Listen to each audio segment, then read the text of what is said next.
bersama aku Ima Solerama di channel YouTube aku ya guys tentunya. Nah teman-teman, video kali ini aku mau ngebahas soal tips portofolio isi Yogyakarta. Beberapa waktu lalu dari kalian ada yang tanyain, "Kak, tips portofolio isi dong Kak." Nah boleh ya guys, kali ini kita buat guys videonya buat kalian ya guys ya.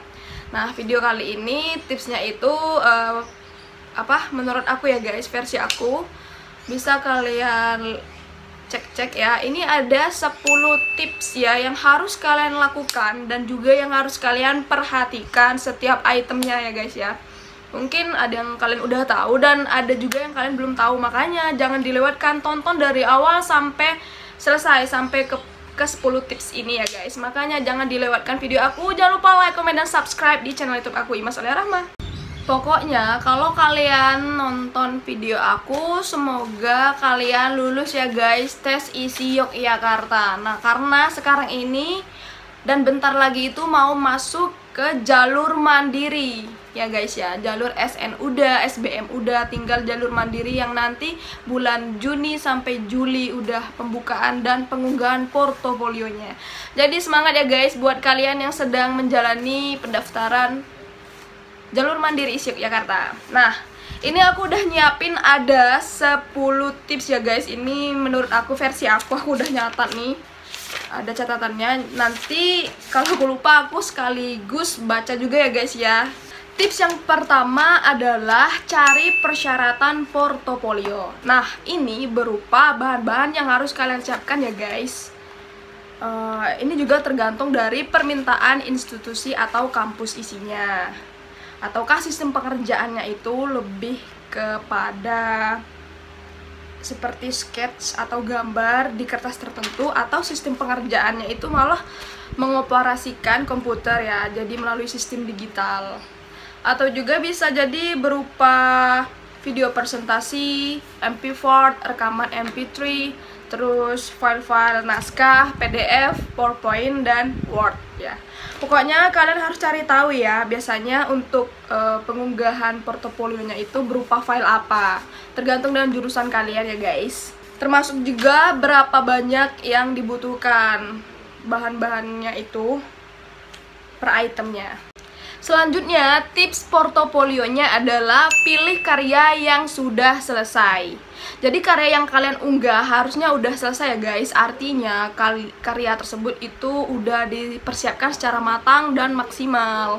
Ya walaupun pahit-pahitnya karya yang kalian siapkan udah cukup lama itu belum tentu masuk kriteria ya sesuai portofolionya. Tetapi setidaknya kalian udah berusaha ya teman-teman. Jadi semoga usaha kalian itu tidak mengkhianati hasil. Kalau karya yang kalian unggah itu adalah karya kalian yang belum selesai, terus kalian unggah di portofolionya, nah takutnya itu nanti pastilah ya karyanya belum sempurna, terus karyanya juga belum maksimal. Kalau itu yang kalian kumpulkan, pasti pihak kampus itu menilai karya kalian itu kurang, banyak salah, banyak kekurangan. Takutnya nanti mempengaruhi kalian tidak lulus. Jadi seperti itu ya guys. Jadi maksimalkan karya yang udah selesai dan menurut kalian itu adalah karya yang sempurna. Tips portofolio selanjutnya adalah kumpulkan karya terbaik kalian selama kalian berkarya ya.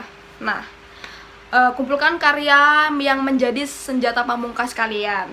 Mana tahu nih kalian udah punya karya-karya kalian yang sebelumnya, terus kalian merasa karya itu udah oke, udah pas, udah bagus, udah sempurna, udah sesuai kriteria portofolio, ya udah nggak apa-apa pakai karya itu aja buat diunggah. Tapi kalau kalian merasa itu kurang, ya udah nggak apa-apa sih, buat lagi yang baru aja. Tapi kan syukur-syukur kalau karya yang udah lama itu bisa kalian pakai kan, ya kalian tinggal cross check lagi aja. Itu sih pokoknya, kumpulkan karya terbaik kalian. Tapi kalau kalian buat karya yang baru, nah jangan asal buat ya, jangan sembarangan buat. Kembali lagi ke waktu pengerjaannya ya, kalian harus mengestimasikan waktunya. Kalian harus memberikan waktu luang untuk mengerjakannya secara serius ya, bener-bener fokus gitu. Kemudian tips selanjutnya adalah sebelum kalian mengunggah portofolio, kalian harus cek atau perhatikan ukuran filenya, size ya. Nah, ini kadang suka terkecoh juga ya kalian. Jadi kalian harus detail lihat, cek lagi file-filenya itu berapa ukurannya, kalaupun itu gambar berapa panjang lebarnya, atau videonya itu framenya berapa, terus juga PowerPoint-nya itu seperti apa. Pokoknya kalian cek lagi ya. Biasanya itu di bawah 2 megapiksel ya, 2 MB di bawah itu, biar bisa terupload nantinya. Kalau lebih ya nggak bisa kan, jadi sayang karya kalian bagus-bagus itu nggak bisa terupload. Jadi harus perhatikan itu ya guys. Tips selanjutnya adalah kalian usahakan buat cadangan karya. Jadi kalian bisa buat lebih dari satu karya ya guys. Bisa 2-3 karya. Nah, karya itu buat jaga-jaga aja, mana tahu nanti kalian diminta lebih dari 1 karya. Jadi kalian udah siap nih, udah punya cadangannya buat diunggah atau diupload. Kalaupun seandainya nggak dipakai, nggak apa-apa kan, it's okay. Itu bisa jadi koleksi kalian aja, disimpan. Mana tahu suatu saat bakal dipakai, dibuat yang lain gitu loh. Jadi itu ya, cadangan karya. Kemudian tips selanjutnya adalah latihan sebelum tes. Jadi sebelum jadwal pengumpulan atau pengunggahan portofolio, kalian harus latihan dulu guys. Baik itu latihan nari, teater, main alat musik, drama, terus latihan melukis, menggambar, buat sketch, atau belajar memotret, buat video dan sebagainya itu. Nah, kalian harus latihan dulu. Jadi semakin sering kalian latihan, kemampuan kalian itu semakin sering diasah ya, tentunya lebih baik lah kan kualitasnya nanti. Jadi kalau kalian nggak pakai latihan, tiba-tiba langsung aja buat video atau buat karya untuk portofolio, takutnya nanti canggung ya kan, karena kalian belum terbiasa. Jadi harusnya sih latihan dulu ya guys ya, menurutku harus latihan. Tips selanjutnya adalah minta pendapat teman. Jadi kalau kalian udah punya satu karya yang udah selesai, udah dikerjain, ya nggak apa-apa lah kalian tanya ke teman kalian, minta saran, pendapat, masukan, dan sebagainya. Kalau karya kalian itu kalian udah merasa udah bagus ya kan, belum tentu dengan orang lain. Kan yang menilai karya kalian, orang itu kan orang lain, jadi memang butuh saran, masukan dari orang lain. Sekalipun itu menurut kita udah bagus dan sempurna, ya kan? Jadi ya nggak ada salahnya kita meminta saran, pendapat sama teman, atau ada ide yang lebih menarik dan lebih bagus yang mereka kasih. Oke, kemudian tips selanjutnya adalah perhatikan teknis pengunggahan portofolio. Jadi kalian harus ikutin semua perintah yang ada di form atau lamannya ya guys. Jangan ada satupun yang tertinggal.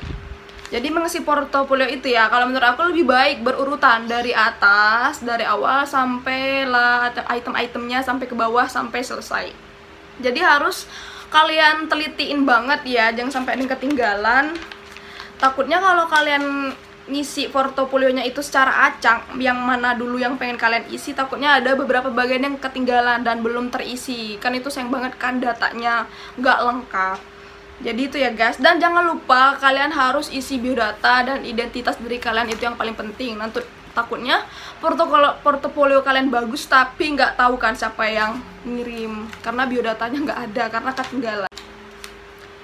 Oke, tips selanjutnya adalah pengunggahan portofolio jangan terburu-buru ya guys. Nah, ini berkaitan dengan batas akhir pengumpulan portofolio. Jadi maksudnya kalian jangan terlalu di awal mengunggah portofolionya, dan jangan juga terlalu akhir, batas akhir pengumpulannya juga jangan terlalu mepet banget di akhir-akhir pengumpulan portofolio. Biasanya jadwalnya itu kan agak lama, agak panjang waktunya. Jadi mungkin kalian bisa ambil di bagian tengah ya. Di pertengahan baru kalian upload dan unggah portofolionya. Kalau kalian upload filenya itu di bagian pertengahan, terus teman kalian yang sebelumnya tuh udah ada yang upload di awal. Nah, kalian bisa tanya nih ke teman kalian yang udah upload.